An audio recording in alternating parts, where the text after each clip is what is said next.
If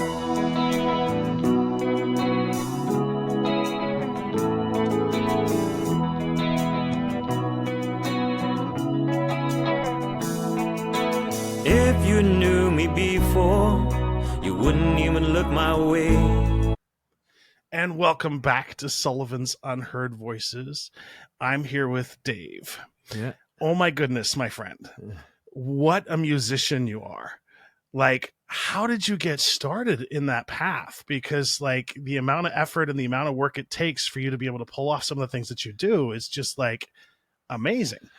Well, thank you, first of all. Yeah. And thanks for having me. How did I get started? Well, I saw my brother's first, I go way back. Yeah. I saw my brother's piano lesson where he threw a tantrum and couldn't stand it. And I think I was like 4 maybe. And he wasn't having it. And about, I think a year so later, I went to a summer camp and they had piano lessons. I said, well, just because it wasn't for my brother doesn't mean it wasn't for me. And I just loved it right off the bat. It took me a long time to find teachers that would teach me what I wanted to learn. But oh, interesting. Was it because of the kind of music that you wanted to learn, or? I think so. I grew up in rural Northern California, and so there was a lot of, no offense to my old piano teachers, but because I had a bunch, and they're all wonderful women, but I call them the little old lady piano teachers. You know, with the ruler smacking your knuckles and saying, hey, you got to read those notes. And I always liked finding the other notes that worked, not the ones that were on the page. I'd be like, well, why can't I play this note? I think this note sounds good.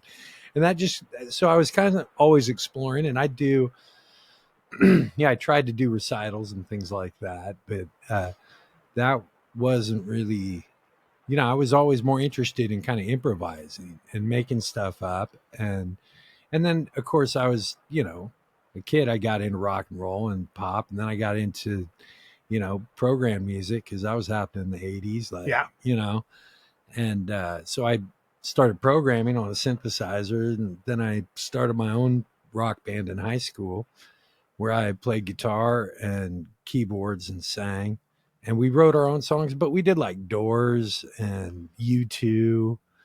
What else did we do? We did, Hendrix. Oh, wow. Awesome. We did all very poorly, but it was fun. And a lot of people hated high school. I didn't particularly like the high school, but I loved living rent free and eating and just finding the next party to go set up my gear at and play. And that was true freedom. Yeah. Maybe then I went to college and I was like, okay, well, everyone tells me I shouldn't go into music because you can't make any money, which is largely true. Yeah. But I couldn't really see myself doing anything else. So I minored in music the first time. I later went back and finished up a bachelor's degree, but I studied music through college. In addition to, I was an English major, thinking, I don't know why I thought that would get me more work than playing music. But it was, I would imagine that it helped a lot with the lyric piece, right? Well, I was I write songs too. So I was a huge Dylan fan. I think that probably helped more with the lyric writing than anything else. The one thing it did do though, is that's also how I learned to sing. So okay, I've had to do a lot of work to try to when I sing, not revert back to my roots of copying Bob Dylan. Okay. But I think, I liked Bob Dylan, and I think, when I started getting into jazz, I thought jazz was a path to being a better rock player. I was like, oh, cool, man. It's improvising. I don't have to read all the classical stuff. So it's funny because now I teach and I actually love classical music. I love reading through it. I'm not a great classical performer, but I do teach it. I don't have the attention span, I think, to like learn an entire sonata and memorize it and stuff, but somehow I can do that with other pieces of music, with American music, really. And I know you say that, right? But then if you look at your YouTube, you have that one special where you're on stage with that concert and you're killing it on piano. Oh yeah, I can sit there and improvise for forever. Okay, I get it. Yeah, now. I'm saying get I what don't you're have saying the now. attention to memorize like a Mozart sonata from beginning to end, all the stuff. If I'm teaching, I can take apart a few measures and go, this is how you do that, and this is the technique for playing fast and things like that. But I can't. I would want to change it. Yeah. And then that's not what you're supposed to do with that music, but with jazz and blues and rock and and those are the bands and the music that I like in those other styles, in more popular styles, are the ones that do where it's not just playing a pop tune the same way every time. There's a place for that. I totally get it. I love working in the studio. I love working on that stuff, finding a cool part that works to support the song. I have nothing against it, but when I'm actually playing, there's something I like the it's like us having a conversation here, only you're doing it on instruments. That's that's what I love. And one of the things that I love particularly about blues, and I have only recently discovered blues, right? I have been a rocker my entire life. Mm-hmm. And one of the things that I've really been impressed with blues in particular is not only the change in beats, but also the fact that imperfection is so much better.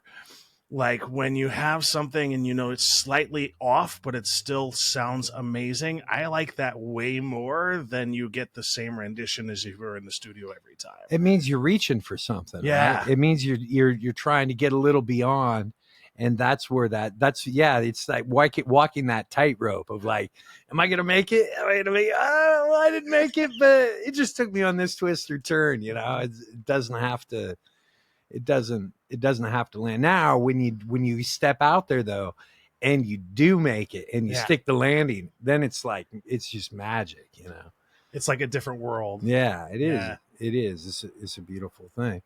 I think, if you're a rocker, you're into blues. It's just like, because rock comes out of blues. So you can't, you could say you're a rocker, but I didn't know I was a blues guy, But I didn't know what the pentatonic scale was, but I was copying Ray Manzarek on Doors records. And it turns out he was improvising using like a lot of Dorian mode and a lot of pentatonic scales. And I didn't know any of that. I was just playing the notes. I was like, those are cool sounds. And it turns out, so that was kind of a road into liking jazz as well. Yeah. And hearing that it's the exploration, like Inagata Davida, right? Yeah. That's rock, but it's, I don't know, I'd call it jazz, but it's the same thing. It's improvising, they're rocking out, but they're improvising. And what you say about grooves, I think is really true. That's, a lot of people think blues is really simple. No. But yeah, really, it's the groove. Yeah. And the rhythm and the history of it, the lexicon, of it is just very deep. And it's in everything. I mean, you could even find it in I'm sort of a music theory nerd. So I watched this guy, he makes these little doodles called 12-tone. Shout out to him. I don't remember his name. He's left-handed. I'm imitating with my right, but he's left-handed. But he makes these, anyway, he does these cool things. But he was talking about, in Taylor Swift, she's got maybe it was Britney Spears, but a sharp 9 chord. That's the Jimi Hendrix chord, And he's like, it's infiltrated into pop, Oh, I didn't put 2 and 2 together until just now. That it was in like the 9 measure. Well, that's interesting. That like that Purple Haze chord. Boom, boom, boom, boom, boom. Yeah, it's a sharp 9 chord, which is kind of a jazz chord, really, but it's also that I don't know, obfuscation of the third. Yeah, whether it's major or minor. And as a piano player, it's like you can't play both. I mean, you can play them both at the same time and get this really dissonant thing, but you kind of scoop from the minor third into the major to try to bend the way a vocalist or a guitar player would bend the note, or sax player or harmonica player. They can bend them. On the piano you can with a synth, but it doesn't sound as bluesy. That's more, then you sound like prog rock or like fusion. funk or yeah, funk fusion. But in terms of like the piano, right? Is it harder? I don't want to use the term harder because every instrument is difficult to master. Um, is it harder to be like in a blues band with a piano because the notes are pretty much perfect on the piano, right? Do you have to like do something to sort of augment that when you're playing in front of a blues band? You know, it's funny. There's I play a Nord stage, not to plug them, but the Nords have some cool samples that are Yeah. not quite detuned, but sound a little bit more like uprights. And so sometimes on a blues gig, I'll choose one of those sounds because it just sounds like an upright piano sounds more like what you'd hear in a bar room. But there's really no replacing a piano. I tell people I have a really beautiful, expensive Nord keyboard that I use, and I love it. It's still just a computer with plastic parts, though. You know, Yeah. It's not a physical instrument. And so sometimes people are like, "What? You're going to play that piano?" And I said, "Well, it's a real piano. I'd rather do that because there's the vibrations in the room. So even if it's out of tune, funky, got some broken keys. I did a record with Alan Hager at O'Connor's Vault playing this little short Wurlitzer Spin It, and which Wurlitzer is known for their organs, not necessarily for their piano and their electric pianos, not for their acoustic piano. So it's a funky little piano, but it sounds like kind of more like an old blues record because it's a little out of tune and kind of beat up. So I had an experience. You want me to go further down that please. road? I played with this singer Earl Thomas, and he was in a group that he took me to Europe to lead a band of Norwegians. Like he needed to bring an American MD over to translate. Well, he thought. Turns out those guys really did their homework, and I didn't really have to direct them. So I was just like a guy in the band with them. But sometimes people want to take. A singer might want to take over someone who speaks music terminology. Okay. And so he had actually kind of trained me by coming down and playing with his band in San Francisco to learn all the material and be really up on it so that when we got to Europe, I could be solid. Anyway, so this guy is really well known in Europe, not so much in America. I've tried to bring him to Portland a couple times, but his fan base is largely in Europe. But he is from Pikeville, Tennessee. And so he took me home for homecoming, not like we think of a high school football game homecoming, but like everybody actually come kind of family reunion sort of thing. Yeah. And so I got to play in his church in the South, backing up the preacher. And they gave me like one, this is an African American, like Baptist church. They gave me one little sheet music hymn, which was fine. They wanted one hymn, and then the rest of the time I'm just improvising behind the preacher. So you kind of find their key, and you like when they ramp up, you ramp up, and when he came down, you come down. But then afterwards, we went over to play the Grange Hall. So we got to play a little gospel, and then we go over to the Grange Hall, and his dad is a like legit, just old back porch blues guitar player, or was, rest in peace. But we walked in, and Earl's a trained singer. Like he went to college and taking opera lessons and stuff, but he grew up playing in that church. And so he's got, he's really got that. It's in him, it's not like he didn't learn it. It's just in him. Yeah. And so we walk in, and I mean, he's very much conscious of being in tune and all that kind of stuff. This piano was so out of tune. I was like, I don't know how you're going to sing anything. So he only ended up singing maybe one or two songs, because it was kind of a battle for him to hear it. But then I started playing with his dad, and his dad was singing and playing this guitar, and I was just I picked the notes on the instrument that sounded like they were the most in tune with his guitar. I love and that. I just improvised with him. And it was like, I don't know what just happened, because he would say he's in one key, and I'm like, no, that's not what you're playing. But I think it was not quite a half step flat. but it was so fun. Yeah. And it's just like, so I'm a big fan of just trying to adapt to whatever instrument you have at the time. This table's an instrument. You can play drums on this, And at what point did you know you were really good? Do you remember a moment in your life where like, I think I'm actually really good at this piano thing? That's a fair question. I keep wondering when I'm going to be good enough. Oh, stop! No, I'm serious. I get what you're saying. I mean, I think anything I think the more you know, like I turned 50 last year. I'm coming up on 51, and I probably thought I was pretty good in my late 20s. That's when I thought, yeah, I'm I don't know, but I'm.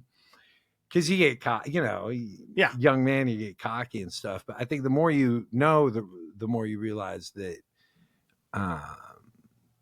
you're never going to know everything. So to me, it's just a lifetime pursuit. And so I've made my life such that all I really do is music. Other than I don't really have. Sometimes I'll go fishing if a friend's going fishing. I like to go on walks. I like to be in nature a little bit, but really I don't have any other hobbies. I love spending time with my family, my kids. And, but as far as work is concerned, I teach and I rehearse and I record and try to produce a little bit and, direct bands and playing bands. And that's what I spend my time doing. And then when you're spending your time in the music world, mm-hmm. Have you noticed a shift in the students that come through your classes? Like I remember a time where there was just this period of like 10 years where kids were not getting into music in mass.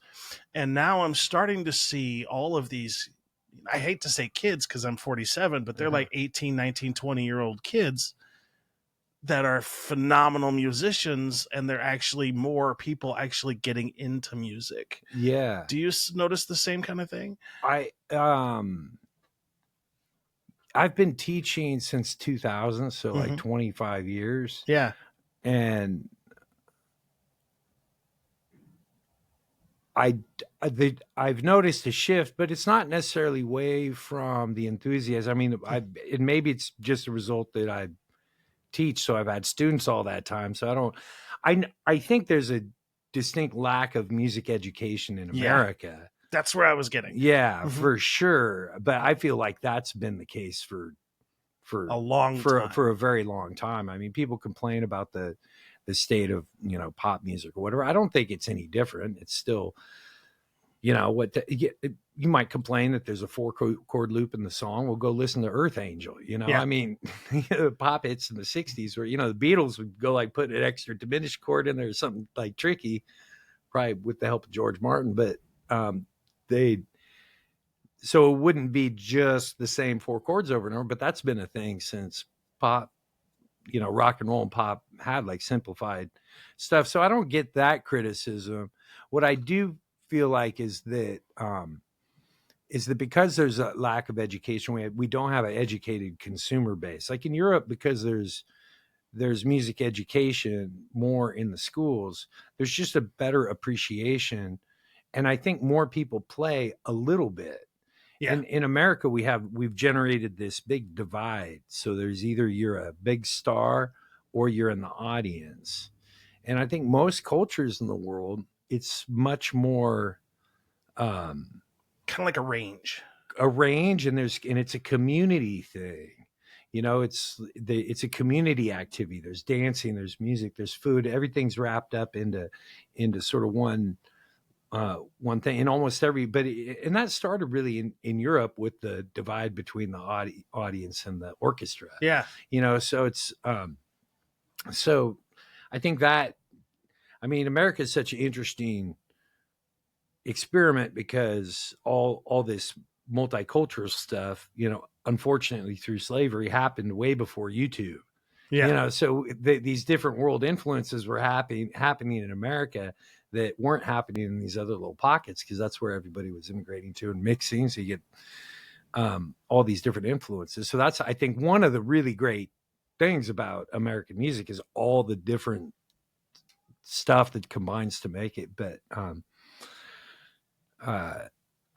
the biggest shift though I do see is from YouTube and how kids learn music.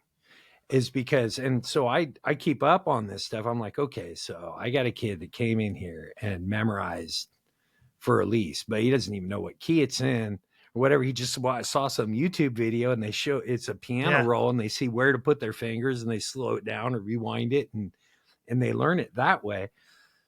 And I don't think there's anything wrong with that, but it does leave there's a knowledge gap there that then you kind of, as a teacher, I go back and try to fill in. Sometimes that's difficult because they may have learned something that's pretty technically difficult, but they don't understand that those skills they learn can translate to the next piece they learn, because it's like in a vacuum. Does that make sense? It does, totally. Yeah. Yeah. But I think that I mean the thing I love about YouTube is the access to all this stuff. I can go listen. I was in high school and I heard Indian music because an English teacher gave me a Ravi Shankar, or loaned me a Ravi Shankar, and I taped it. You know, I took it, I borrowed it, I taped it, and it drove my dad crazy. He's like, "What is that?" I was like, "I don't know, but it's cool. Listen to that. This is totally different." And I mean, now you could just go on YouTube and pull any of that stuff up. You can hear music from Africa, from Asia, and that's, so I think that may be helping in the rise of popularity, is just this so people are getting that education, but they're not getting it in schools. They're getting it from watching videos on the internet. I think I mean, I don't claim to know anything, but that, if you're talking about a shift, that's what I've sort of seen. And there's really, and I'm not knocking I don't mean to knock. I think there is nothing like having a teacher. In fact, when AI came out, I teach at this place called Backbeat Music Academy. Is John Lamb's school, and I was teaching one day, and he overheard me trying to, and I was just trying to learn it. If someone comes in something I don't know, I learn it because I can learn it usually a little faster than them, so I can show them what to do. And I was trying to figure out these chords, and John, and I walk in, and John had just asked AI and it pumped out this chord sheet instead of like doing it the old fashioned way. And I was just like mind blown. And I go, so how do you teach groove to the AI? And it popped out all these rhythmic exercises that you'd see in any book, like what's a quarter note, 16, all this stuff. It's information that said, and get a teacher. And I went, okay, get a teacher. I love that. Yeah. Mm-hmm. And I appreciate that, because that's sort of like the journey I had with music too. Mm-hmm. Is like music was not something that was a significant part of my childhood, because my dad just wasn't into music. And I'll never forget the first album I ever bought was Metallica Black, and I hated it. The first 10 times I listened to it. Oh, because I didn't understand it. Right. Yeah. Right? Like, what is this? Like, I've never heard anything like it before, and it made me uncomfortable. But then after like the 10th or 11th time I listened to it, it's like, oh, you're supposed to feel uncomfortable with this music. It's the way they've arranged it. If you listen to the words and you listen to what, you're supposed to feel this way. And that was what opened my mind up to my music of every genre. And I'm a firm believer that there's no such thing as bad music. If you love that music in whatever form, then it's great music. That's right. Yeah. If you love it, it's great. That's right. And that's how it should be. Yeah. Because artists pour their soul and their hearts into everything they produce. I agree 100%. Yeah. It's kind of, music's how we find our tribe, sort of, and so if that music, if music's speaking to you in that way, it'll help you find people that feel similarly that maybe have same interests, or maybe they don't, but you still like that same thing. Yeah. I mean, that's what was it LBJ used to quell those Chicago riots. It's like, well, do we get diplomats? Do we get the politicians? Do we get the National Guard? No, you get James Brown. Yeah. You get James Brown to come in and calm the people down and music. And then you put them on the FBI watch list. But because you know Thank why? you, James Brown. This is our payback. Yeah, for you. yeah. You know why? Because they realized how powerful music is. You know. Yeah, because right around that time, that's when they started like following and doing all that weird stuff to musicians. Was right there in the 60s, 70s. Yeah, they realized that music is actually very powerful. And we got to keep our eye on that. They might, what if they use it for something we don't want them to use it for? But because music is I want to, how do I put this into words? It's the opposite of a force that pushes you away. It draws people in. mm-hmm. And a collective happiness that comes from music that makes us uniquely human. Yeah. And it's a beautiful thing. Yeah. Imagine going into the Moda Center and being shoved into that tight quarters with all those people for 3-4 hours sometimes for a concert. And if there wasn't music happening, you all be killing each other. Look at Airplane. Yeah. Like, why the heck are we all here? Why are we doing this? But you're doing it because of what you're talking about, that collective just sort of energy, and it's a positive force. And it's even at, if you're a Metallica fan, I mean, that's, you might make you uncomfortable. It's usually, if that's the case, it's because there's something uncomfortable in your life, maybe, and it's helping 100%. And it's helping you process that. Somehow, and it's letting you get some rage out or something. And I have emotional attachment to a lot of music. So like with my musical tastes, I have music based on mood. Mm-hmm. So depending on the mood I'm in, I know which album I want to listen to, because it'll either help keep me in that mood, or some songs kind of transition you out of a mood in some songs. Like so it's like it runs the gamut, and I love that about music. Absolutely. Well, I was mentioning the Indian music. They have music for times of the day. Oh, interesting. Different ragas. They call them ragas. We call them, maybe it's it's not this exact same, I guess, but like kind of like our modes. Like if you think, Riders on the Storm is in Dorian mode, that electric piano descending thing, that kind of jazzy sound, that's a particular mood, and so they have these, but they play them at different times during the day. Oh, interesting. Yeah. So it's very similar. And I think that we have that culture, there's your morning music and and your evening music, your afternoon music, your morning workout music. Yeah, your workout. Yeah. Oh, my daughter, she's got a shout out to Georgia. She's got like, I was hype. She's the word hype, for getting pumped or amped. My brother used to say stoked, right? So, but she's got hype music for getting ready for, like, going to the school sporting game, but that's different than her workout music, which is more like AC/DC and stuff like that. But she went to a Billie Eilish concert. That was her first big concert, and she waited in line all night to get, because she got general admission tickets, and you go in to get your spot in order. And I'm like, what else would make you do that? You sit out in the rain all night.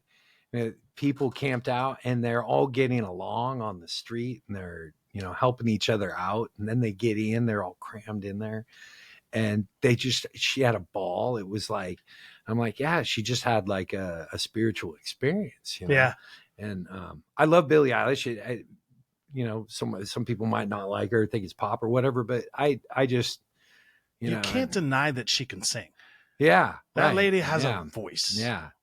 But I love some of her songs, and I probably wouldn't have got into it if it weren't for my daughter. So that's another reason to, that I love getting kids involved with music. Is one of the things I like about teaching, because I try to make those. Some people try to divide things into categories, and we necessarily do that so that you can go find, I want funk right now, or I want metal, or I want smooth jazz, or whatever it is you're looking for. So those categories are necessary, but I try to draw the parallels between all the what's similar between whatever style of music is. So it drives my kids crazy, but I love that, right? Yeah. And I love bands that are on the edge, or they sort of like straddle the line between like rock and ska, or rock and blues, and like these bands that are just so like different and unique. Like, have you ever heard of Fantastic Negrito? Yeah. I love them. They are so out there. So how did you get into teaching? I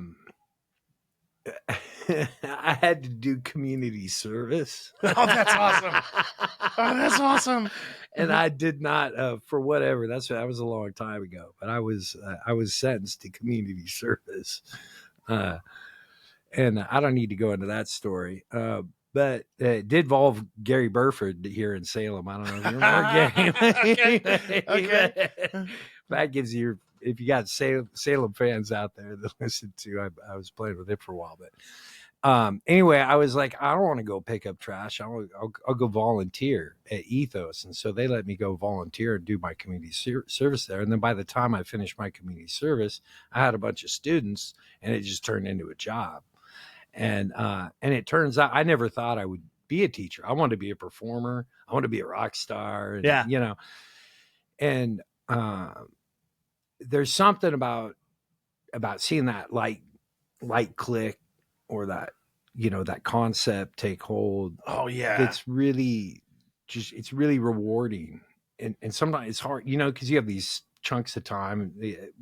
Younger people tend to want half-hour lessons, maybe 45 minutes, and then older students generally an hour is better, I think, because you have time to kind of process and stuff. But and there's time to get in the groove. Yeah, when you have that, any amount of time where you get that, I always end up going over. It's hard for me to keep my schedule straight. If I got students stacked up, because I'm like, I can't let you go yet. You're almost there.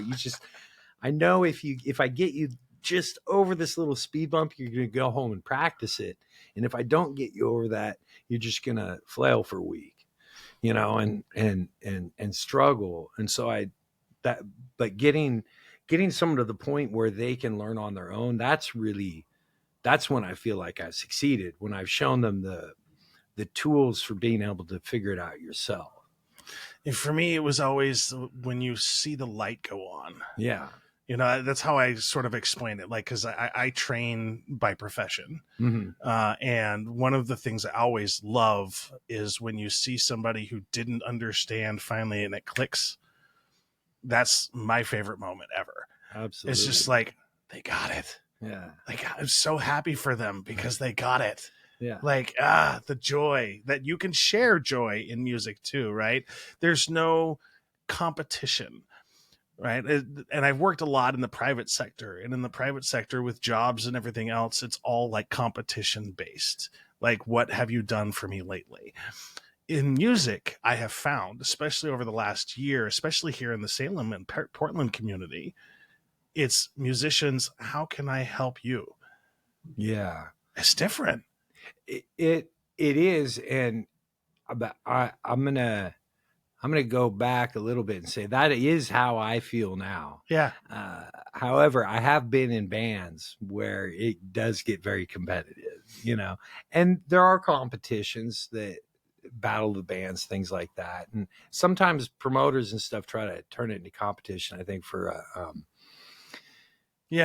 little bit for entertainment's sake, whatever. For the most part, I believe what you're saying, but a lot of the music industry can be very cutthroat. Oh, 100%. It's not the music though. It's the fact that it's, nothing against capitalism, but well, I do have some things against capitalism, but not in general. I do think, it's kind of what works as a financial system. But when it comes to art, it's very difficult to put a value on it, a monetary value, and so we try, and we do it with selling music now, files or whatever, streaming, whatever, however it is, or selling concert tickets, and you got to survive. So you have to figure out how to make money. So there is this capitalistic element. And of course, most musicians don't want to have anything to do with that. Yeah. And as a community, we have to help each other out. I went through some medical stuff a couple of years ago, and I had performed for the Jeremy Wilson Foundation. I'd been in concerts for that benefit, and then I was a receiver of some of that, which I never thought I would be, Yeah. But, and Music Cares is a community, and they were very supportive of me. I went to rehab a couple of years ago, and which I needed, and they helped save my life. So the music community is all about that. But it can be competitive sometimes. When about 10, 12 years ago, I was playing in the Curtis Salgado band, and we were touring all over the world. Not all over the world, but a lot, like Europe and America. And we, it was, I was in the spot in my life where I was always trying to make connections and climb up the ladder, get further up. And I started working with, partly because my ex-wife was very into volunteer work, and I was like, okay, well, I have to give back something too. And I started working with this organization, United by Music, and it is, we work with neurodiverse people. Yeah. And that became a very fulfilling thing. And I was like, oh, this is what it can feel like to have that kind of community and that thing you're talking about. So it's almost like my focus went a little away from that competitive thing or trying to climb up the ladder. I still do, I still try to promote, and it's not that I don't try to get out there and do my thing, because that's what we all want to do as artists is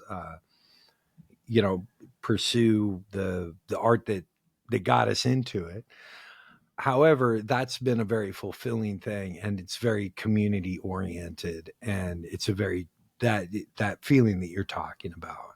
So that is, I think, when music is at its best, we are all trying to help each other out. I mean, man, musicians are playing benefits for each other all the time, because all the time, healthcare and all everything, the time. And people don't. It's and which is a beautiful thing. I mean, I wish we didn't have to. I wish there were, but yeah, it's important. And I really appreciate that you brought up the neurodivergent aspect of it, because one of the things that sort of surprised me, because I only knew I was autistic for about 10 years ago now. Oh, okay. And one of the most surprising and inspiring aspects of music from my perspective is that nobody cares that I'm autistic when I come through the door. Right. Like, they don't care.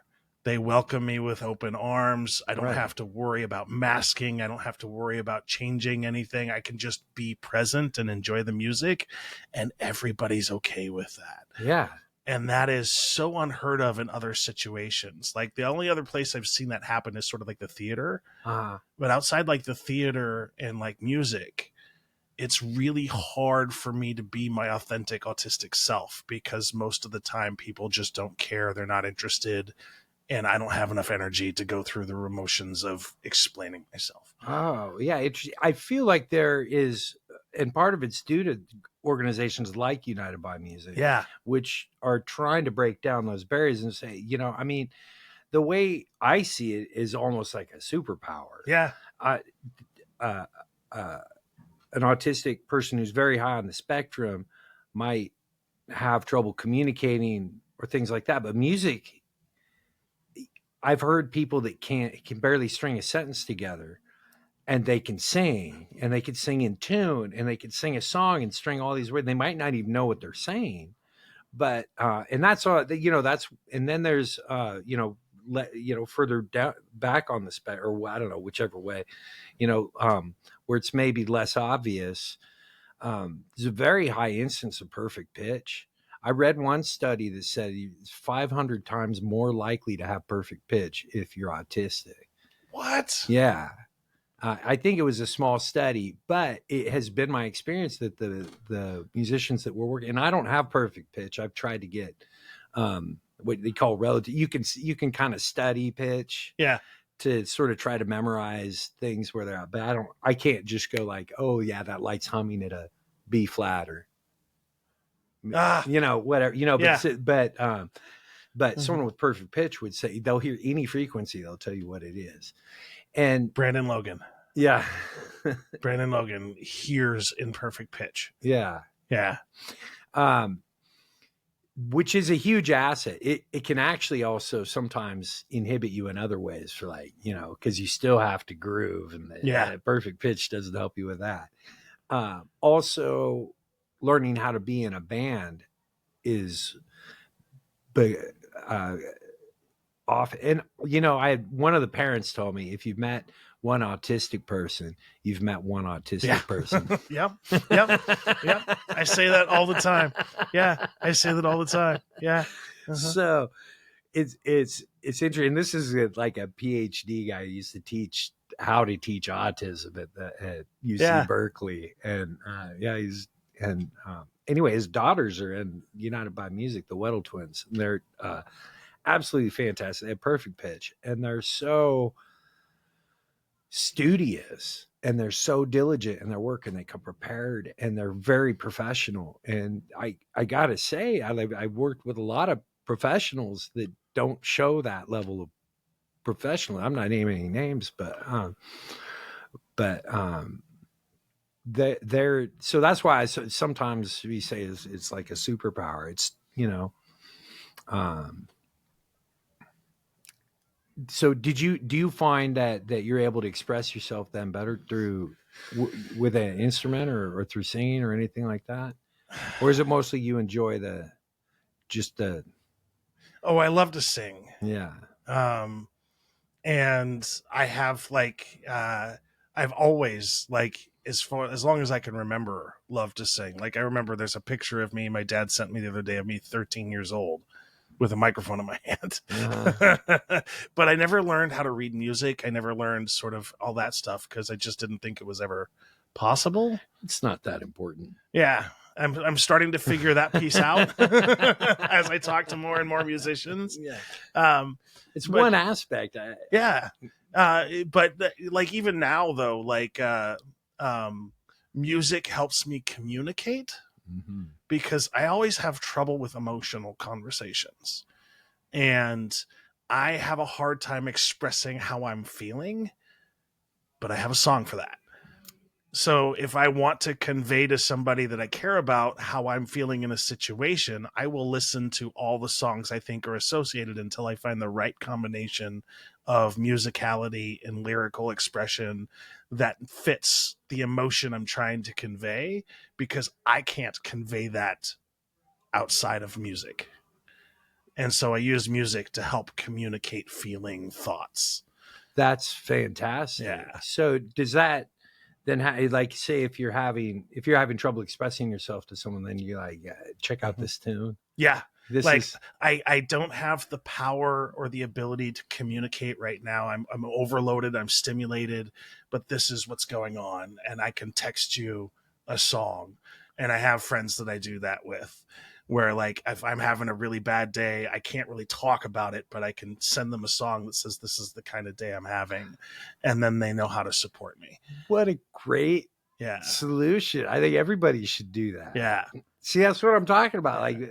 So-called neurotypical people don't always come up with these creative solutions to a problem like that. And then, you just see, I learned from people, you say, what's it like when I decide to teach or whatever. Yeah. One of the great things about teaching is learning from your students. And I mean, other than the fact that a good lesson for me means I'm actually not talking very much. I'm actually playing music, and we're speaking through that medium. And when you get a student to that point, of course you have to talk about concepts sometimes a little bit, but I have another friend who taught high school big band. Yeah.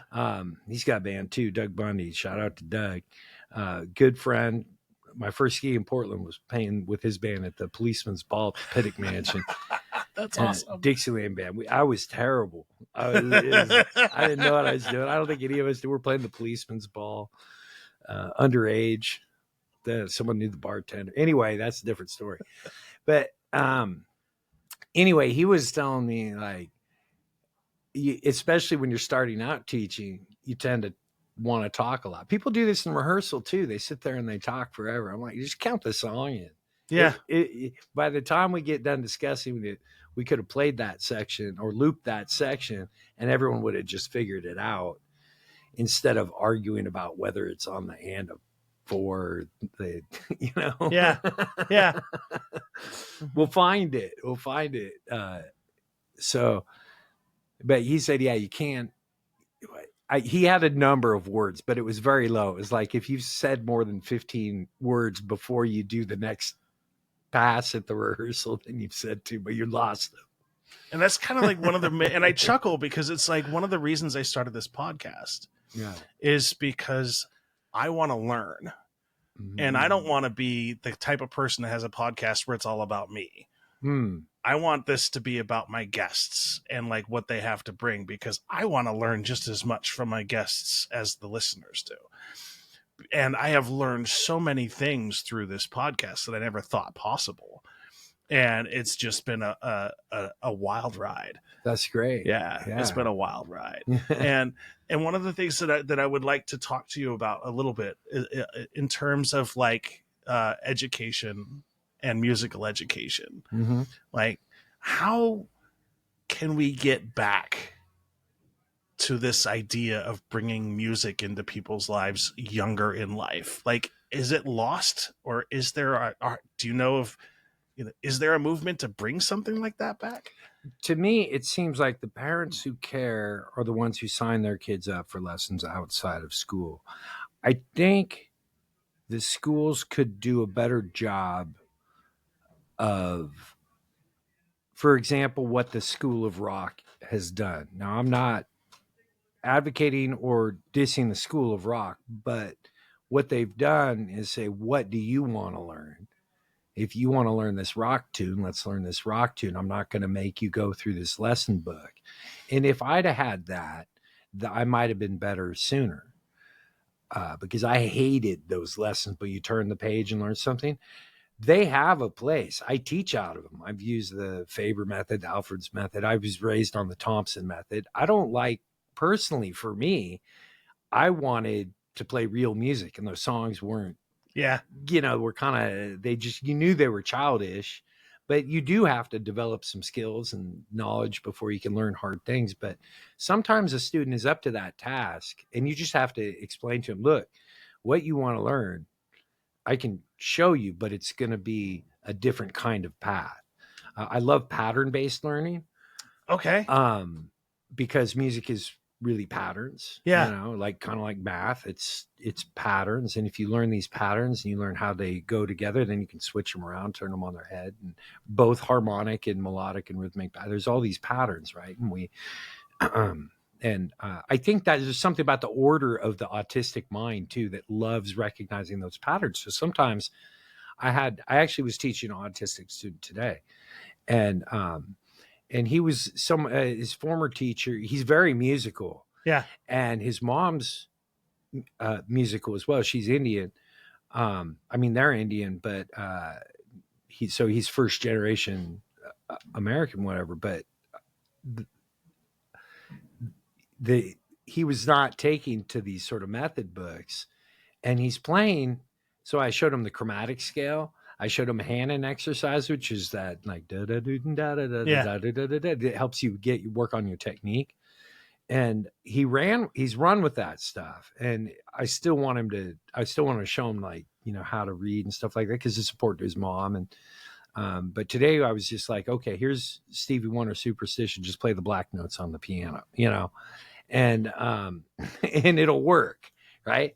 And just try to figure out the pattern there. Because for all you guitar players out there, Superstition is in E flat, not E.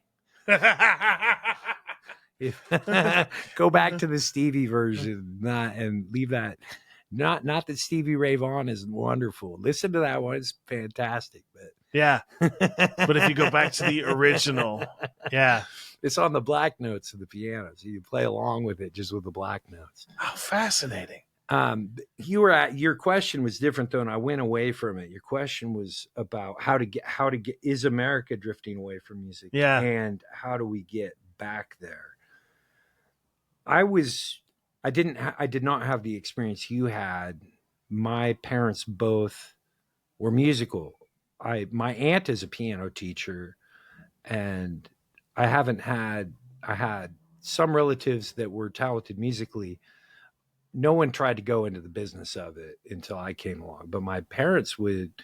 My mom was sort of trained. My dad wasn't. He had a baritone ukulele, a little 4-string guitar, and that's what he liked to play. And he would play country western songs. My mom was a little more trained vocalist. She would harmonize with them, and it was absolutely beautiful. I didn't realize that that's not how people grew up. Yeah. Right. Until I got out into other households. I'm like, oh, your family doesn't sing Christmas carols at Christmas time, or you don't, Nope. You don't play music or sing together. So to me, it was, I have a hard time conceptualizing that. And, however, I know it exists. What I do know is you don't have to be a musical parent to have musical children. You just have to have music playing. You don't, and you can try. And everyone has music, and it's like you said, there's no bad music. Yeah. There's every form of musical expression is appropriate at some time. Yeah. Right. Yeah. You're not going to run up and start caterwauling if someone's in the middle of an opera concert, right? That might be inappropriate and might not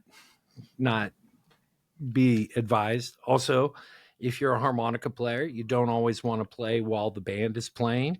Okay. On stage, you don't always want to play from the audience unless you've been invited to. So there are those things which there's appropriate places and not. Can we pause for a second and back up? Yeah. Has that happened before? Oh, it happens all the time. People just play harmonica in the audience? Yeah, guys if you play in kind of dive bars, divey blues bars, you get the. Don't do that, people. Don't do that. This is our public service message. The band is not playing better because you're doing that. Wow. Now, if they invite you on stage and you've been asked to sit in, then yeah.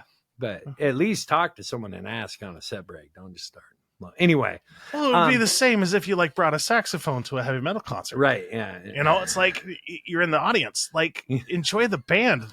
They have worked so hard on arrangements and pieces. And, like one of the things that was surprising to me that I didn't even know of until a few months ago was that you pick your set list based on the key it's in. Because you want some songs in a different key or some songs in a different note, and it has to complement each other, so that if you have two songs playing one right after another, but the notes aren't complementary, it might ruin your whole set. Some people do that. Yeah, I would not say that's a universal principle, but it's certainly something I think about too.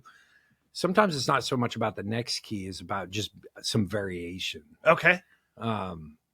But it can affect the same, and I'm sure that's what the classical composers are thinking with those long form compositions. Yeah. They're very picky about but those are long form things. So a set can work like that. I don't think it necessarily. Sometimes the keys can be chosen because that's the best spot for that singer to sing into. That's their range. Okay. So that's another consideration. Is but that's an interesting idea. I agree with that. Can be an important component of the set list. I don't think it's all encompassing. A lot of people can do a whole set in one key and entertain a crowd. That's fair. Yeah, or a that's fair. couple, especially in blues. There tend to be people favor certain keys because that's just the nature of the instrument lends it to itself. Like guitar is E is kind of E on guitar is like the C of piano, which is like the B flat of E. Different instruments have their keys that sort of are where you start. And So, for example, yeah, if you're starting in a guitar in E, you're starting a piano in a different note. no, it's just how your hands lay on the instrument. What's easy to do and stuff. Okay, Right. I So got it now. guitar, E chord is pretty easy to learn how to play. Yeah. And definitely E, A, and D, the 1, 4, and 5 are they're very similar positions. So you move them around, and suddenly you can play 1,000 songs with 3 chords. So and then you branch out, and you got this G's got to stretch here, and the C, it's kind of like the E, but you got to stretch it, and then your bar chords are like suddenly you're cramping up. And so certain keys are just easier to play, and it's funny because like C is sort of where everyone begins because you play the white notes and you get the major scale, but if you play the black notes you get the pentatonic scale, and so I find that if you're trying to teach improvisation, sometimes what I'll do with a kid, I wish I had a guitar with me, but I'll like strum a Taylor Swift chord progression in 1 5 6 4 and in G flat, and just say, hey, play the black notes, and it lets them explore, because what they need to do at that level is just move their fingers, and being really strict about like, oh, you have to do this here, you let them experiment, and then you kind of encourage them to like, you're not really playing your 4s, you should maybe let's see if we can get that involved a little bit. So it's like almost like a not a pyramid, but you're kind of like that where you're building on, right? So you've got this down, and then we'll add this, then we'll add this, and you add the complexity as they master the lower levels. And this comes back to what we're saying, because I got a tangent with the harmonica players, but that all form of music, any form of musical expression is valid at some point, right? Yeah. So if you want, I got a book, I can do Sure. this quote right here. This is a Sufi musician, and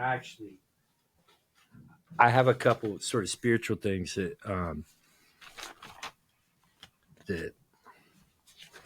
and I don't know if this is appropriate for your podcast or not. And there's nothing off limits on this podcast. Mm-hmm.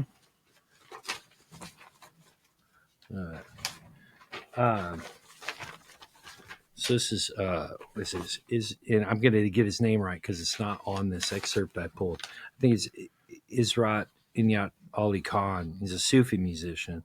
It says there are different kinds of music, each kind appealing to certain souls according to their evolution. For instance, children in the street are very pleased when beating the time because that rhythm has a certain effect upon them. But as a person evolves, so he longs for a finer harmony. Why people like or dislike each other is owing to their different stages of evolution. For instance, one person is at a stage where he appreciates a certain kind of music. Another one, whose evolution is greater, wants music appropriate to his evolution. It is the same in religion. Then he gets in religion stuff, but the idea is that wherever you are, yeah.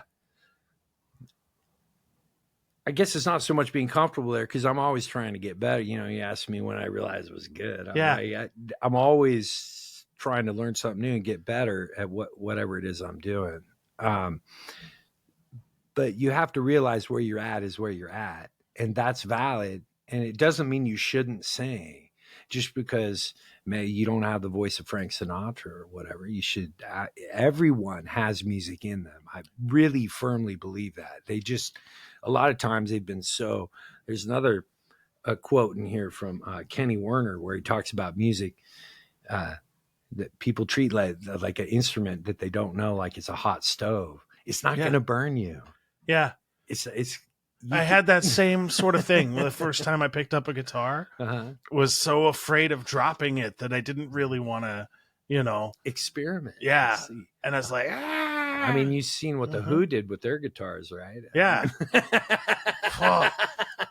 You know, Yeah. I actually just watched Randy Hansen this weekend. One of the best Jimi Hendrix impersonators I've ever heard. Okay. And his guitar is backwards. Uh-huh. It's he plays right-handed. It's a right-handed guitar, but he had one structured and made so it was backwards, so it looked like Hendrix's guitar. Oh, cool. It was pretty wild. It was pretty wild. Mm-hmm. And That's so, fun. like, and always, like, no matter what, like, if you put forth the work and you're on stage, like, more power to you. Yeah. That's tough. That's tough. Is it? I got over my, I have students who struggle with stage fright. In fact, I teach a music business class at Clackamas too, and where I have guest speakers come in, a lot like this, actually. In fact, I do it over Zoom so I can get people from all over the country to come talk to the students. And I kind of interview them in the same way. And, but I try to keep it focused on business because it's business class, but inevitably people ask about stage fright. Yeah. And like that anxiety that you're kind of talking about. I lost that.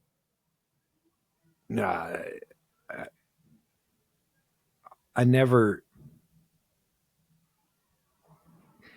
I guess I have been in situations where I'm feeling more pressure than others, but I honestly don't have it too much. But the worst I ever got, it was in the practice room when I first got to college, and I felt, because I had my own rock band, but I wasn't like training, you know. Mm-hmm. I was being creative and I was being expressive, but I wasn't really like honing my skills in high school. I was just kind of using what I had learned to that point to explore and be creative. So when I got to college, I got a lot to learn, and these people are all better than me.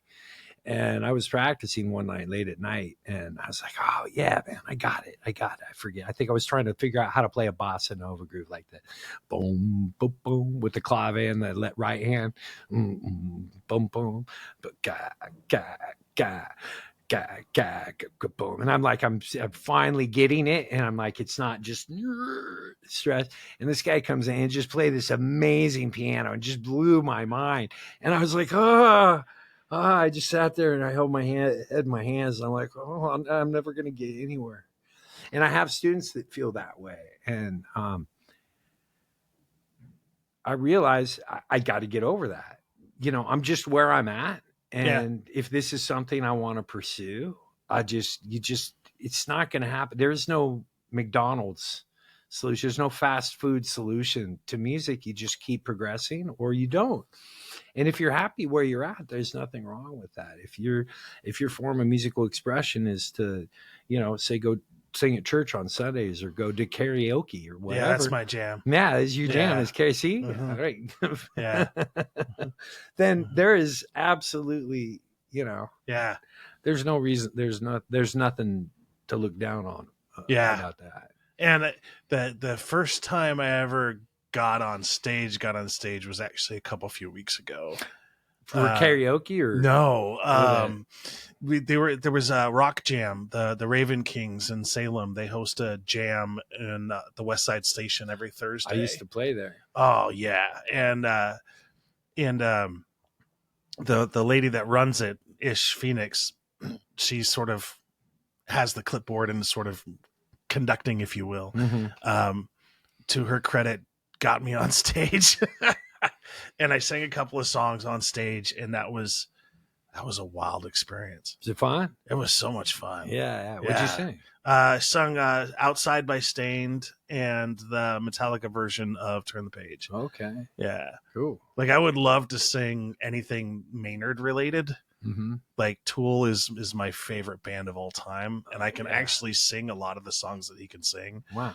And but there's very rarely that I find a musician that knows the music. Right. Yeah, that's it's a they're tall order. They're out there. It's a tall order. There's a lot of It's Tool a tall order. fans. Yeah.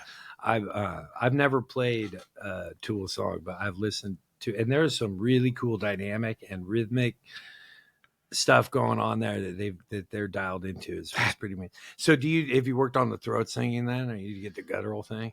I have a pretty good, decent. Yeah. Learning that was the hardest part, right? So like how you can do that without blowing out your voice was the hardest part for me. Yeah. Because I always thought you had to be at full voice the whole time. It wasn't until recently a friend of mine was like, you don't have to scream at full volume. You can take your volume down like 70%. The crowd doesn't know any different. Right. But you're belting out notes. Yeah. I'm like, oh, that's interesting. I had no idea. I'm working on the same thing right now. I'm taking vocal lessons. So, okay. Yeah. I've trained with another teacher, and she's helping me out. Cause like I said, my vocal training was less, but I love to sing. Yeah. And I love to write songs. I love to sing songs I write. I love to sing other people's songs too. I love singing in harmony, but that's hard. Yeah. That's really hard. Like being, tuning up with people. But when you get it, when you do it, it feels amazing. No, it's, but I know exactly what you're talking about. Cause I'm working on the same thing. You have to, and if you listen to, like, a lot of the old blues guys, you think, at first I thought, man, they're just banging on the piano. Like, and now you listen to Otis Spann, or especially like some of the older guys, like Little Brother Montgomery, or their touch. They're not just banging the piano the whole time, and they're not just playing out of time stuff. It's all like it's in the pocket, and they're playing rhythmically beyond, I think, what a lot of I mean, I'm white, but a lot of white people don't get the timing, the groove of playing in between the beat. Like the groove's always here, but someone might be subdividing different than someone else, and it's all going to line up and weave together. And that's why I could never be a drummer. It's those half beats. Yeah. Some of my favorite songs where they start out, they're a half beat off. Like, I don't know if they're Disturbed. They're a half beat off on purpose for like the first half of their songs. And then all of a sudden they switching the groove around, and they're directly in time for the last half. And like, I remember the first time I was listening to Disturbed, I was like, why is this song off? Like, there's something off about the song. And then it took me about almost a year to figure it out. Like, oh, they're doing this on purpose. Yeah. Actually, I love that. There's a lot of that in kind of funk jazz and stuff too, in funk music, where what I just played with my trio and Arietta Ward. I got this concert series I'm doing up at Hoku events in Portland. And so I had Arietta Ward and Dan Gilday on guitar and Charlie Doggett on drums. And I'm playing bass on the keys, and we did You Got the Love. And that's such a good song. It's such a great song. Yeah.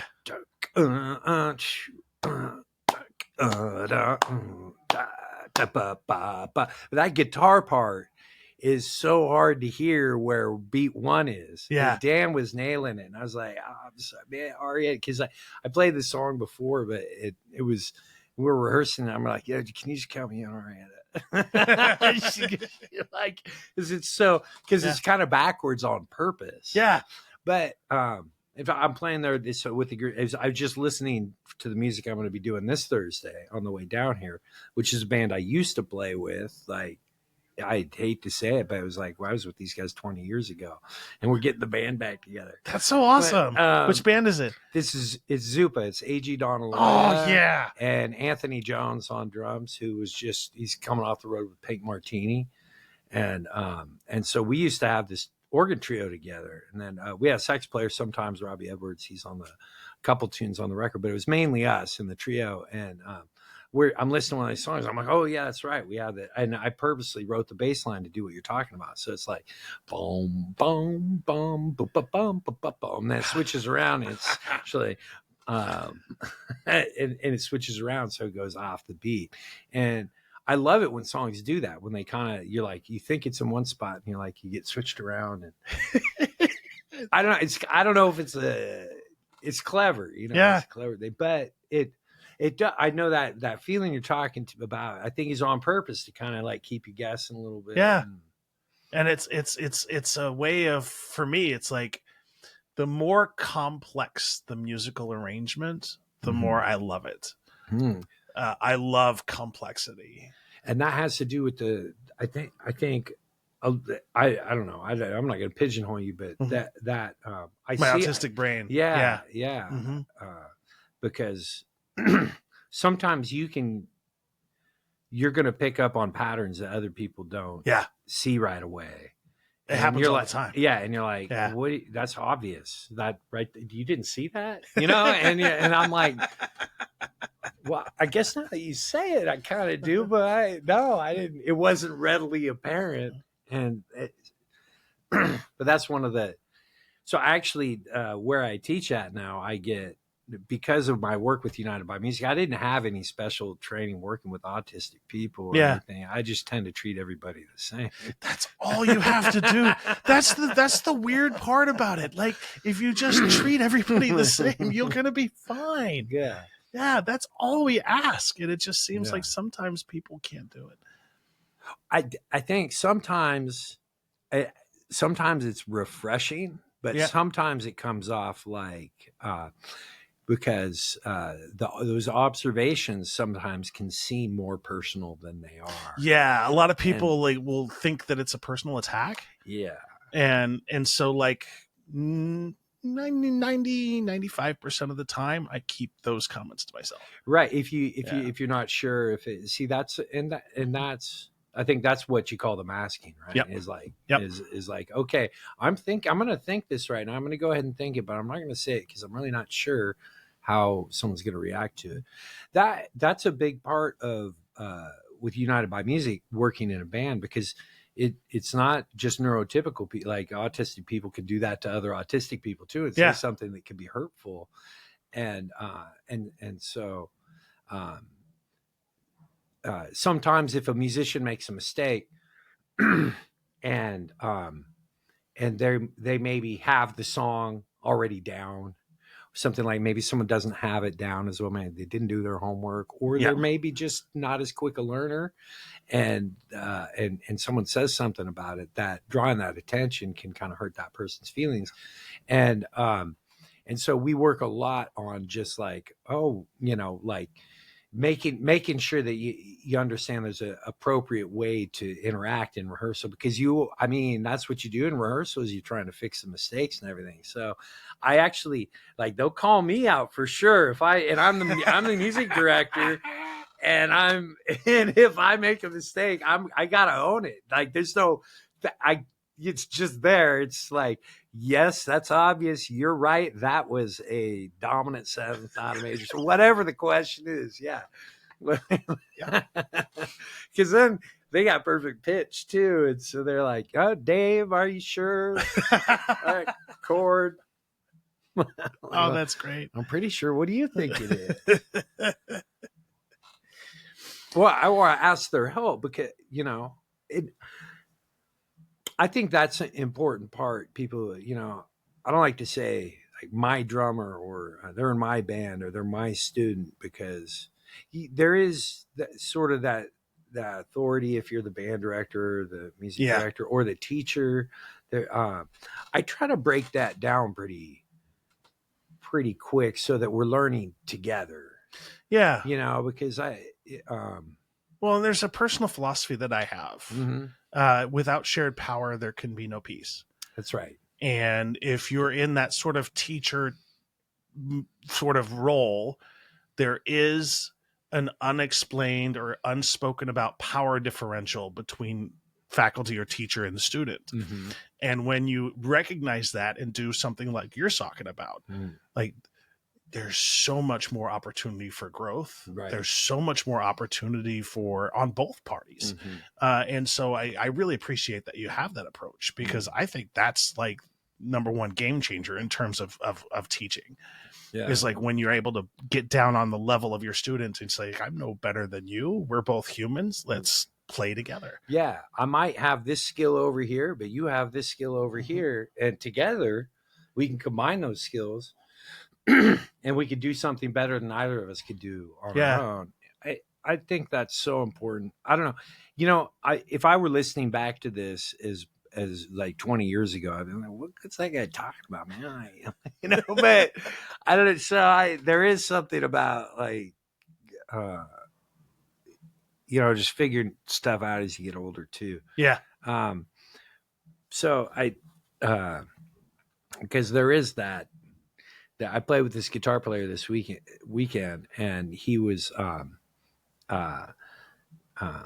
just on fire, you know, just like, and I'm like, you know, I don't know how old he was, but he's at least, you know, I think probably 20 years younger than me, but he's on fire. He's got his chops together. He's just screaming. I was like, okay, all right, you bring it. I'm going to bring it back at you. I'm like reminded, okay, yeah, I got to step up sometimes and hang.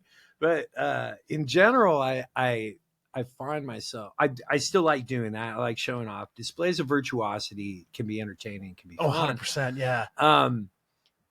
I find that groove that we're looking for, that collective thing, that vibe that happens when the audience is a part of it. And sometimes playing a lot of 16th notes goes over their head. So you want to not do it too much. You want to do it a little bit, establish that, like, yeah, I know I'm, you know.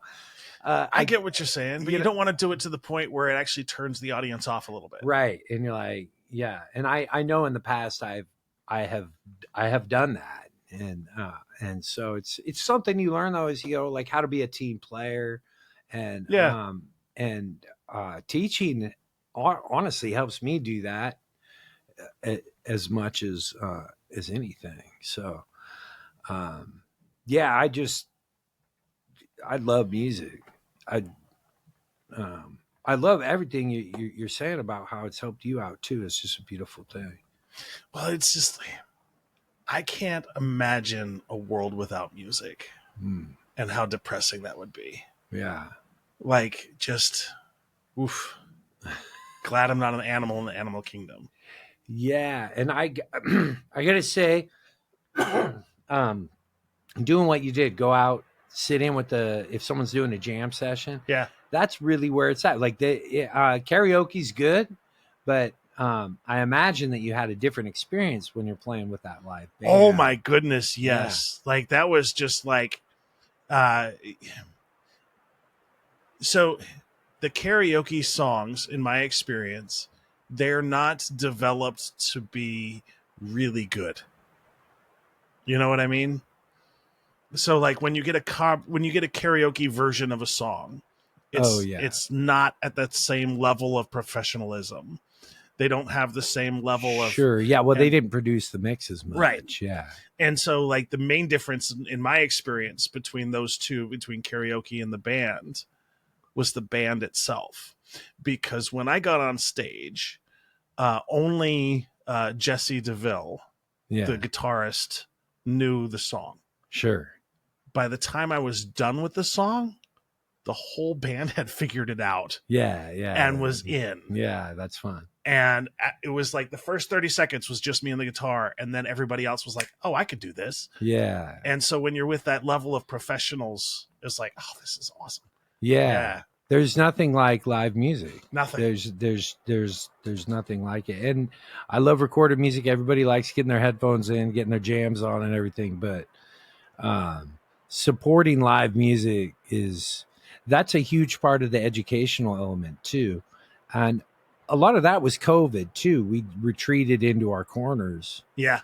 And I feel like people are starting to come back out, and venues are starting to come. They keep going. Portland, when I moved to Portland in 96 from Salem, actually, because I used to play the West Side and McMenamin's over there.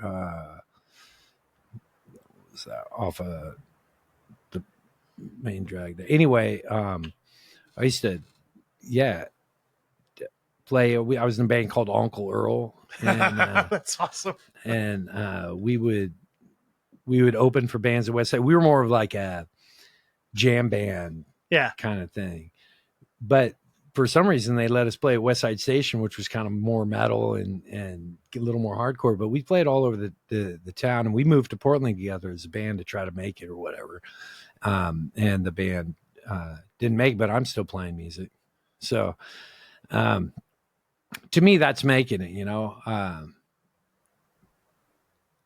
anyway, Salem's had a great scene, but we moved to Portland, and Portland was really thriving then. But as I got to play and know the older musicians there, I found they felt it was going downhill from the sort of heyday in the 70s and 80s.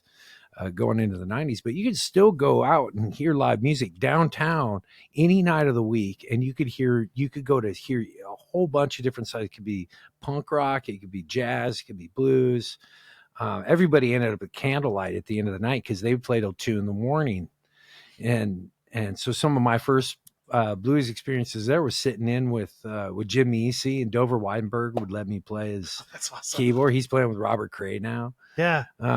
So I learned a lot from that generation of blues guys, and some of the younger people in the blues scene, Portland, I feel like don't really realize the history of the Portland music scene and how but how deep it is. Yeah, like it was like from what I've gathered, the scene in Portland was bigger than scenes in other places in the country. Yeah, it was just a mecca for blues. Yeah.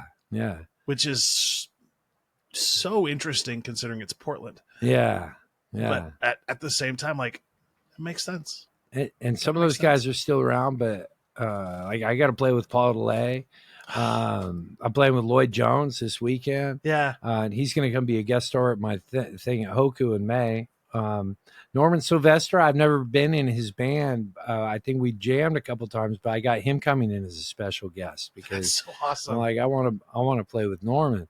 Yeah. Because he's the real deal, and of course, Curtis Sogato, getting to play with him, but the Mather brothers, I was in they were sort of in on the early stages of the Blues Festival, and I played with both those brothers, and Chris hooked me up with a lot of the people. Duffy Bishop, yeah. I was in her band for a little while. We're still friends. I talked to them. They're coming back. They always come back in the summer at some point, and maybe the fall this time around. But Linda Hornbuckle and Janice Scroggins, of course, she was amazing. The Linda's band was so funky, man. So I got to learn from all this live music that was happening in Portland. And I would just go out, and I was poor, right? So I get like, a water or Pabst Blue Ribbon, pay the cover, and then I just stay there all night, know? And I see that starting to happen, but that's what needs to happen is we have to have music scenes. And the other thing is trying to get these people to have underage shows. The Hoku thing, I'm trying to get them to extend. It's an event space instead of a bar, so it's a little bit easier to make it family friendly. So my students can come out and see me, because it's like I teach people and they can't even come out and hear me perform, and unless it's summer, there's all these outdoor gigs and things like that. They just opened up a space here in Kaiser called Radness Ensues. Yeah, and phenomenal venue. Oh, that's great. And by day, it's an artist community that helps people with disabilities. Awesome. And by night, they're a music venue that does primarily punk and like harder stuff, but they're always open for people. Oh, that's fantastic. And they're always an open age show. Yeah. I mean, you told me at the beginning to look at the camera, and I haven't. I've been looking at you. Oh, you're fine. Like I'm not up on the microphone. I probably like ruined the sound. Not at all. Not at all. Not at all. That's awesome. Yeah, I think that's part of that addressing that problem that you're seeing in the like, what, how do we get America to appreciate live music and go out and be a part of this thing that is obviously very special to you and I. Well, it's the weirdest part. I'm sorry to interrupt. No, not at all. The weirdest part to me is that, like, I know a lot of people now, and I have a lot of friends, and I'm like one of 3 or 4 people in my entire friend network that likes to go out to live music. Yeah, it perplexes me. Yeah, But a lot of people that I know are just like, even if I'm paying, like I will pay the cover fee. It's Yeah. free. Yeah. Come plus, it's too loud. Yeah. That can be on the artists, you know, and the sound guys. And there is an issue with that. I have a problem with loudness because I like, I like it. You know, sometimes you need dynamic range, you know, even Metallica, even these really loud bands. I think like Green Day is a great example. They can be super loud, but then on a dime, they'll just go psst, and it's a whisper, you know. That's what actually moves people too. And so that's kind of on the musicians too, to educate themselves about dynamics and understanding that, yeah, you can push the envelope, but it's easy to, with electronics, to push it to the point where it's uncomfortable. And we have to be aware of that. I'm aware of that with you know, like I said, one autistic person, and you've met one autistic person, but it seems to be fairly common, they sensitive to sound. Yes. Sensitive to noise in both good and negative ways if it's too loud. Yeah, I have loop earrings. Yeah. Or not loop earrings, but loop earplugs. Okay. And it basically just brings everything down 1 decibel. Yeah. And everything else is perfectly clear. And that's all I need for live music. That's great. Because it just... Yeah, all venues should have earplugs too. Because you can't always, you know, sound guys in there all the time. They're listening to it. Their hearing can go. They're like, you know... and you can get is it inured to it, you get used to it, the loudness. And then and that happens with bands too. So that's an important part of music education though, you know. And if we're doing that, so another thing on that is like, just in general, if we had that music education and it covered amplifiers, and I'm criticizing myself for my mic technique today, but you go to a school assembly or whatever, and the principal is holding the microphone down here, and you can't hear them, and then they're like, well, we can't hear you, and they're like, oh, can you turn me up? But the microphone's here, it's not gonna, you know. And there's things like that music education actually helps with, like learning how to hold the microphone, how your voice is going to carry best into the mic. See, I know how to do it. I just don't always remember to. and I wish I knew music theory on some level a while back. Cause like I remember I worked for this organization, and they made a $300,000 mistake. They put desk microphones directly under the overhead speakers. And they couldn't figure out why there was feedback, why it was sounded like garbage. Yeah. And it's like, so I had to learn the hard way myself to know that piece of it. But that's like basic 101 stuff that you would learn in the music. It's right. Yeah. If we were teaching that, but that gets back to that point of teaching to what the student wants, you know, and that, I think that's why I brought out that article. Meet the kids where they're at, meet the students where they're at. When you have that, you were talking about, you know, being pedantic or whatever, you know, like that power differential between the student and the teacher. When you just start to make music with people, that's how you learn. It's like speaking a language, like a Spanish immersion class or whatever. You know, when I learned German, I learned all this grammar and stuff in my school, high school, and I was doing well or getting decent grades. My brother, he just went over to Germany, and he didn't know anything, and apparently his grammar was terrible according to socially, but he came back and he's fluent. And I didn't go live there, so I just had some, you know, knowledge that disappeared because it wasn't something I practiced. I don't know why I learned German instead of Spanish, but that's what I did in high school. But you know, it's that immersion. It's the same thing with music, learning the language, how to speak with people. You do it. Yeah, you do it. And if you do it with your students, then it's like when you have a conversation with someone who knows about a subject that you're trying to learn about. You have that conversation and you pick up some new thoughts and language, and it's the same thing with music. And the students surprise you with the patterns that they pull out. You know, like you did with me today, you come in to ask me about whatever I might be an expert on, but then you're telling me about this simple idea of sending someone a song to show how you're feeling. When, if you're having trouble communicating that emotion. And I just think that's so brilliant, and something, that is sort of, that's obvious, But it wasn't obvious until like 10 years ago. Mm-hmm. Well, it wasn't obvious to me till you just said it. Yeah. That's what I'm saying. Yeah. It seems obvious, but it wasn't, that's so that's what I'm saying. I'm learning from you too. So So what's next for you? Well, I've got really pretty exciting stuff just right around the corner. I'm doing this series at Hoku events on Madison in Portland. I'd love to be coming back down to Salem. Every once in a while, I'd try to book some stuff down here. And because Gary would bring me in all the time. So when he passed, it was like sort of my connection to Salem began to not be as strong. So I would love to reconnect with whoever's out you that remember Uncle Earl or Gary Burford. Hit me up at my website. Send me an email. I'll throw you some contacts this way too, because I'm starting to get dialed in the venues down here. Mm-hmm.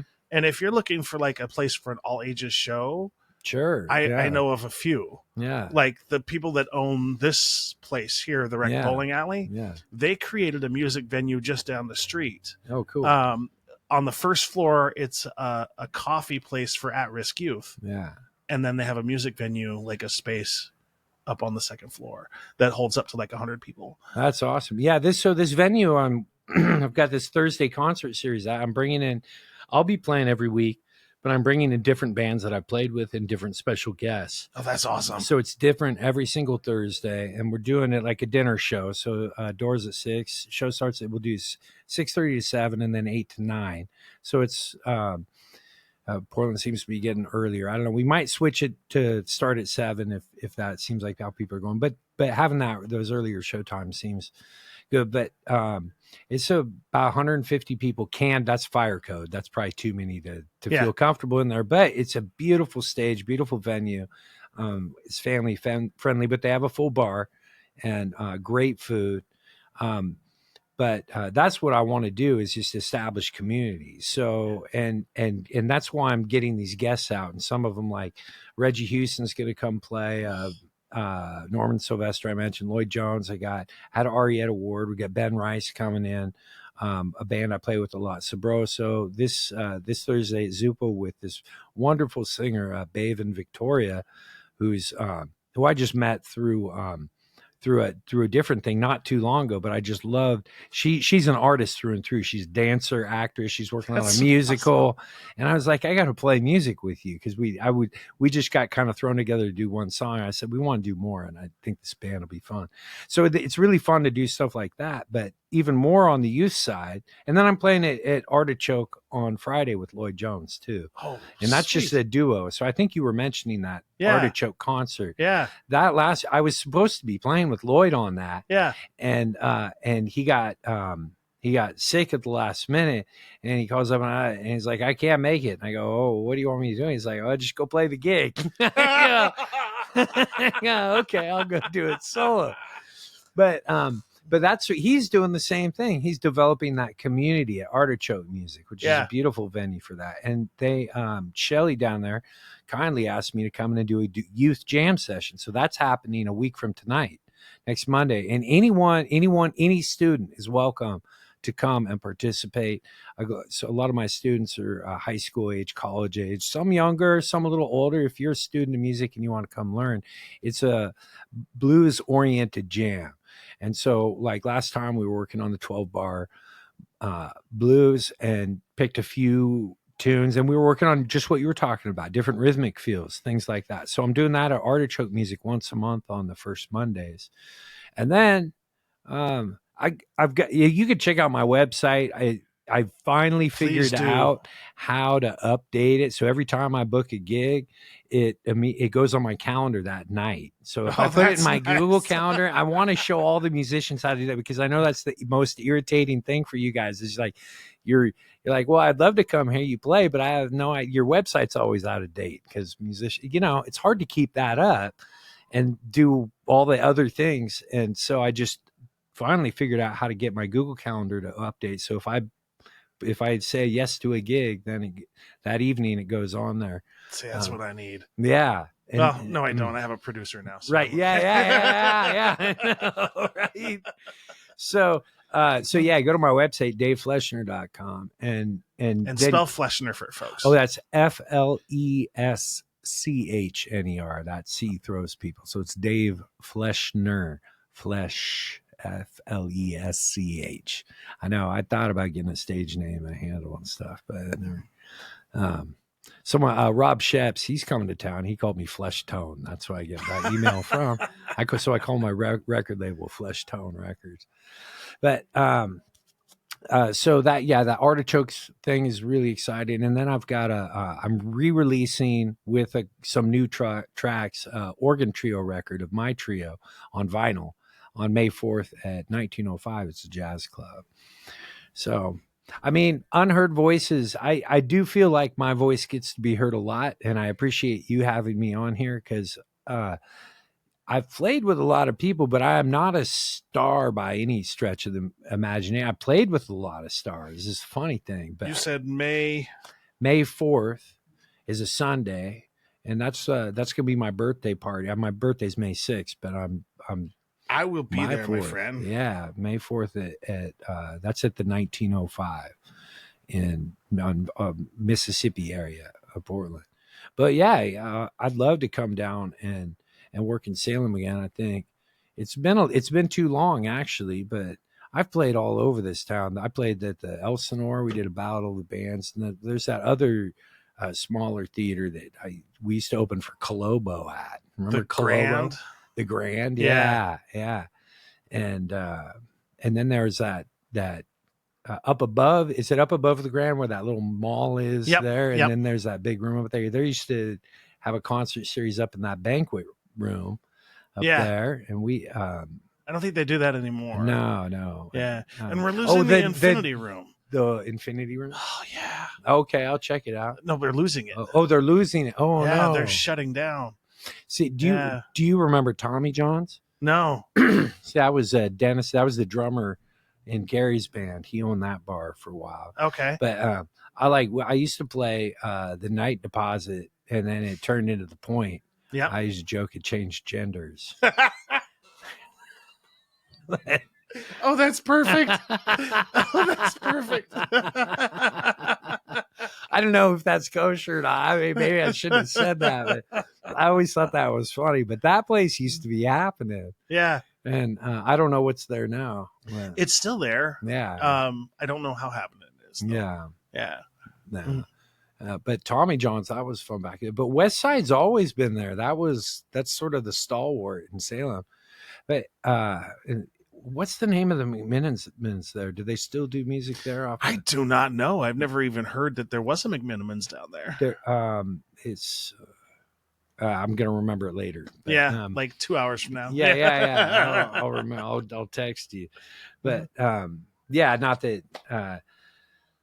But we'd find anywhere to play down here. Oh, there was that pizza place over too across the train tracks. Okay. I don't know if that's anymore. Yeah, but that was they had a nice stage for a while. Yeah. So Salem's got a pretty rich music. It's nice to hear you talking about new clubs coming back. I'm sorry they're losing the Infinity. Yeah, same here. But that's it. You're talking about getting your friends out. You got to get them to the right. You got to help them find the right tribe. You got to get them to the right show. If they don't like that thing, don't give up, because there's so much different types of music out there.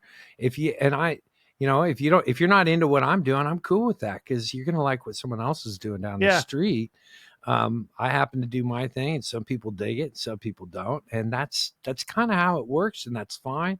And then as you evolve, you grow musically, but there's nothing I've been in audiences and I felt I like to go out and dance and Yeah. and listen to bands. I find that I've become a better listener too. I used to be always, I would be a selfish listener and I'd think, oh man, I could play better than that keyboard player. But now I'm like, now I try to view like, you know what? That they're expressing themselves. And now I try to look at, okay, what are they doing that I don't do? Or what are they doing that's helping this particular thing out?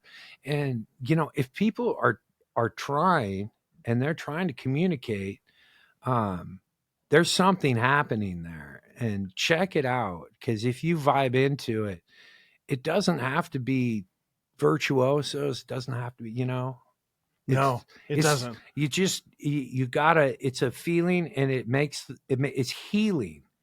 It makes it, it's like you said, you can be who you want to be without any filters or whatever, you can, Yeah, like one of my best friends now are Nikki Jones and Brandon Logan from the Nikki Jones band. oh, okay. Yeah. I met And them last summer. I go to their They're practice. great. Yeah. I go to the practice at least 3 times a month. No, cool. Just because I love being a fly on the wall. Yeah. And just watching the sauce get made. Yeah. I think they were at the Blues Festival, right? Doing that during the month. Yeah. They had a great band. Yeah.